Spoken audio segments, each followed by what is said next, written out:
ও নিম্ন মধ্যবিত্ত পরিবারকে সহায়তা দিতে ঘোষিত ফ্যামিলি কার্ড কর্মসূচি নিয়ে আজ বিশেষ বৈঠকে বসেছেন প্রধানমন্ত্রী তারেক রহমান।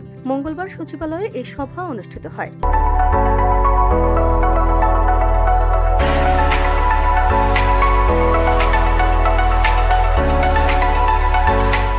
সকাল 10:30টায় নিউ মোরিং টার্মিনাল সংক্রান্ত একটি সভায় অংশ নেওয়ার পর দুপুর 12টায় তিনি ফ্যামিলি কার্ড কর্মসূচি বাস্তবায়ন নিয়ে সংশ্লিষ্টদের সঙ্গে বৈঠক করেন।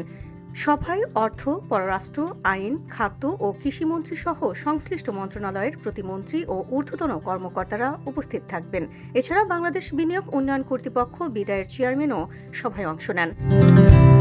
সরকারের পরিকল্পনা অনুযায়ী ফ্যামিলি কার্ডের মাধ্যমে নির্বাচিত দরিদ্র ও নিম্ন মধ্যবিত্ত পরিবারকে নিয়মিত নগদ সহায়তা দেওয়া হবে। মূল্যস্ফীতির চাপে ক্ষতিগ্রস্ত পরিবারগুলোকে স্বস্তি দিতেই এই উদ্যোগ নেওয়া হয়েছে।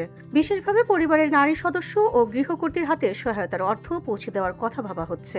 কর্মসূচি বাস্তবায়নের লক্ষ্যে ইতিমধ্যে 15 সদস্যের একটি মন্ত্রিসভা কমিটি গঠন করা হয়েছে। প্রথম ধাপে দেশের নির্দিষ্ট কিছু এলাকায় পাইলট প্রকল্প হিসেবে কার্যক্রম শুরু হবে। পরে স্থানীয় প্রশাসন ও জনপ্রতিনিধিদের মাধ্যমে উপকারভোগীদের তালিকা প্রণয়ন করে ধাপে ধাপে সারা দেশে কর্মসূচি সম্প্রসারণ করা হবে।